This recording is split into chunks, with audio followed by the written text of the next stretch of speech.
Hello friends, मैं हूं doctor Alia आज़ाद और मैं आज आपको बताने वाली हूं इनफर्टिलिटी के बारे में। इनफर्टिलिटी होता क्या है, इसके रीज़न क्या है और जब आप डॉक्टर्स के पास विजिट करते हो तो कौन कौन से टेस्ट आपसे कराए जाते हैं। ठीक है, तो मैं आज इन सब के बारे में डिटेल से बात करूँगी। तो सबसे पहले मैं बता दूँ आपको कि इनफर्टिलिटी होता क्या है। इनफर्टिलिटी जब आप कंटिन्यू 1 ईयर तक ट्राई करते हो कंसीव करने का और जब आप कंसीव नहीं कर पाते हो तो हम इसको इनफर्टिलिटी बोलते हैं। उससे पहले आप ट्राई कर रहे होते हैं, कभी बीच में गैप आ जाता है, कभी साथ नहीं रहे, तो उसमें क्या होता है कि 1 ईयर से पहले अगर आप कंसीव नहीं कर पा रहे हो तो वो इनफर्टिलिटी नहीं कहलाता है। इनफर्टिलिटी का मतलब है कंटिन्यू 1 ईयर तक आप दोनों हस्बैंड वाइफ साथ हो, ट्राई कर रहे हो कंसीव करने का, फिर भी कंसीव नहीं कर पा रहे तो हम इसको इनफर्टिलिटी बोलते हैं। दूसरी चीज़ इनफर्टिलिटी के रीज़न क्या है, तो इनफर्टिलिटी के रीज़न में सबसे पहला आता है मेंस्ट्रुअल डिस्टर्बेंस। मेंस्ट्रुअल डिस्टर्बेंस है, अगर आपका पीरियड टाइम पर नहीं आ रहा है, 2 महीने लेट हो जा रहा है, 1 महीने लेट हो जा रहा है, तो ये भी एक रीज़न होता है। दूसरा है कि सिस्ट बन जाना, ओवेरियन सिस्ट हो जाना, फाइब्रॉइड हो जाना यूट्रस में, जैसे बोलते हैं मेट्रियोटिक सिस्ट है, चॉकलेट सिस्ट जिसको बोलते हैं, वो हो जाना।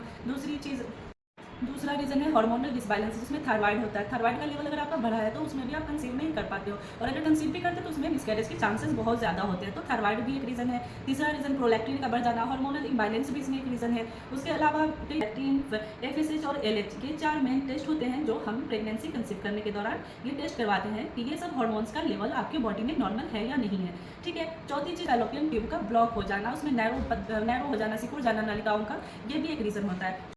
चौथा रीज़न होता है हस्बैंड का स्पर्म काउंट कम हो जाना। हस्बैंड का अगर स्पर्म काउंट कम है, मोर्टिलिटी रेट कम है, नॉर्मल स्पर्म कम है, तो भी आप कई बार कंसीव नहीं कर पाते हो। इसलिए जब भी आप अपने डॉक्टर के पास विजिट करो तो हस्बैंड एंड वाइफ दोनों साथ में विजिट करो, क्योंकि दोनों के टेस्ट होते हैं और दोनों तो नहीं है। इसके अलावा आपकी ट्यूब की जांच करते हैं। ट्यूब की जांच के लिए HSG का टेस्ट करवाते हैं, जो थोड़ा पेनफुल तो होता है, लेकिन इससे ये पता चल जाता है कि आपकी ट्यूब ओपन है या नहीं है, कहीं पर नैरो तो नहीं है, कहीं पर रुकावट तो नहीं आ रही है। और कई बार होता है कि HSG हम जब करते हैं, जब आपका एक्सरे निकालते हैं यूट्रस का, तो जो हम मेडिसिन डालते हैं थ्रू वेजाइना, तो वो कई बार क्या होता है कि आपकी नाली कहीं पर थोड़ी बहुत ब्लॉकेज भी होती है, तो उससे वॉश आउट हो जाता है। उसके बाद आपको कंसीव करने के चांसेस भी बढ़ जाते हैं नेचुरली। पांचवा रीज़न है अननोन फैक्टर, जिसमें हमें पता ही नहीं होता है कि कंसीव क्यों नहीं कर पाते, क्योंकि आपका मेंस्ट्रुअल साइकिल भी नॉर्मल है, आपके सारे प्रोजेस्टेरॉन्स के रिपोर्ट भी नॉर्मल है, हार्मोनल डिसबैलेंस भी नहीं हुआ है, हस्बैंड का स्पर्म काउंट भी नॉर्मल है, फिर भी आप कंसीव नहीं कर पा रहे हो, तो ये होता है अननोन।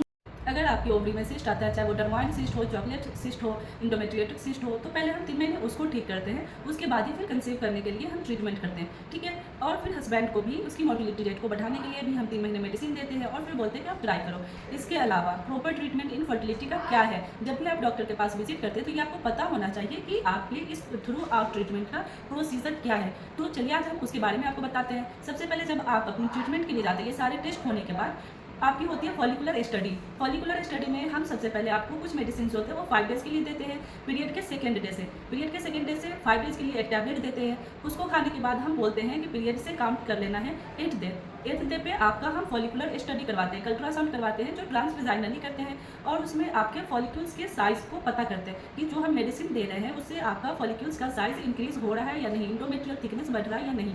तो हर 2 दिन पे, हर 1 दिन पे आपको वो अल्ट्रासाउंड करवाना होता है। जब भी आप अल्ट्रासाउंड करवाने जाते हो तो फिर नेक्स्ट डेट वो डॉक्टर आपको देंगे कि फिर इस दिन पे आके आपको अल्ट्रासाउंड करवाना है। आप अल्ट्रासाउंड करवाते हो, वहाँ से फॉलिक्यूल्स का साइज़ पता चलता है, फिर आप अपनी गायनी के पास जाओगे वो रिपोर्ट लेके, फिर वो रिपोर्ट देंगे, फिर उसके अकॉर्डिंग ट्रीटमेंट देंगे। फिर उसमें क्या होता है, फॉलिकल्स का अगर साइज़ कम है तो फिर उसको बढ़ाने के लिए फिर एक टैबलेट ऐड करेंगी। फिर वो टैबलेट जो होता है वो 7 डेज़ के लिए ऐड करते हैं। 7 डेज़ को खाने के बाद फिर आपका साइज़ अगर 18 से ऊपर जाता है, फिर उसके बाद हम लोग बोलते हैं एक इंजेक्शन लगवाने के लिए। वो इंजेक्शन लगवाते हैं तो फिर वो जो फॉलिकल्स होता है वो रप्चर हो जाता है। वो रप्चर हो जाएगा तो फिर डॉक्टर्स आपको बोलती है कि आप अपने हस्बैंड के साथ इस डेट से इस डेट तक रहना है। वो डेट डॉक्टर आपके पीरियड के डेट से डिसाइड करती है कि आपको अपने हस्बैंड के साथ कब रहना है।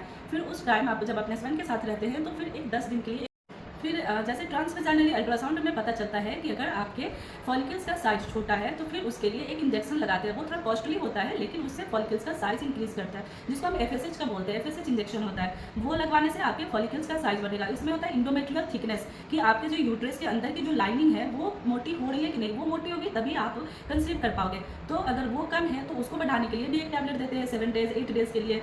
फिर उसके बाद आपको कई बार अल्ट्रासाउंड करवाने की ज़रूरत पड़ सकती है। हर 1-2 दिन पे आपको अल्ट्रासाउंड करवाना होगा और फिर उसमें आपको फॉलिकल्स का साइज़ पता करना होगा। अगर फॉलिकल्स का साइज़ बढ़ रहा है, ये गुड साइन है आपको कंसीव करने के लिए। फिर उसमें क्या होता है कि जैसे ही फॉलिकल्स का साइज 18 के ऊपर जाता है, 18 जाता है, तो डॉक्टर आपको एक इंजेक्शन लगाएगी जिसको HCG का इंजेक्शन बोलते हैं। वो इंजेक्शन लगाने से फॉलिकल्स रप्चर होता है और उसी दौरान आपको डॉक्टर्स बोलेंगे कि आपको अभी अपने हस्बैंड के साथ रहना है। फिर उसके बाद अगर आपको कंसीव हो जाता है तो पीरियड नहीं आएगा, और अगर कंसीव नहीं होगा तो फिर आपको पीरियड अपने टाइम पर आ जाएगा। तो जो भी होगा, पीरियड आए या पीरियड नहीं आए, फिर आपको अपने गायनी के पास विजिट करना होता है। अगर पीरियड आ जाता है तो फिर हम सेकेंड साइकिल ट्राई करते हैं। सेकेंड साइकिल में इतना लंबा प्रोसीजर नहीं होता है, अल्ट्रासाउंड करवाने की बार बार ज़रूरत नहीं होती है। फिर हम उसमें उसके अकॉर्डिंग डेट काउंट कर लेते हैं और मेडिसिन दे देते हैं, और फिर उसमें सारी चीज़ें डिटेल में समझा दिया जाता है कि कौन सी मेडिसिन कितने दिन लेनी है, कब आपको हस्बैंड के साथ रहना है, तो ये सारी चीज़ें समझा दी जाती हैं। फिर उसके बाद ये हम 3 बार ट्राई कर सकते हैं इस साइकिल को। तो 3 बार ट्राई करने के बाद भी अगर आपको कंसीव नहीं होता है तो फिर हम आपको बोलते हैं IUI करवाने के लिए। IUI करवा लो। IUI अगर करवाने के बाद कंसीव हो जाता है तो ठीक है, नहीं तो फिर हम कुछ दिन बोलते हैं नेचुरली ट्राई करो, और नहीं होता तो फिर फर्दर हम IVF की तरफ भेजते हैं पेशेंट को।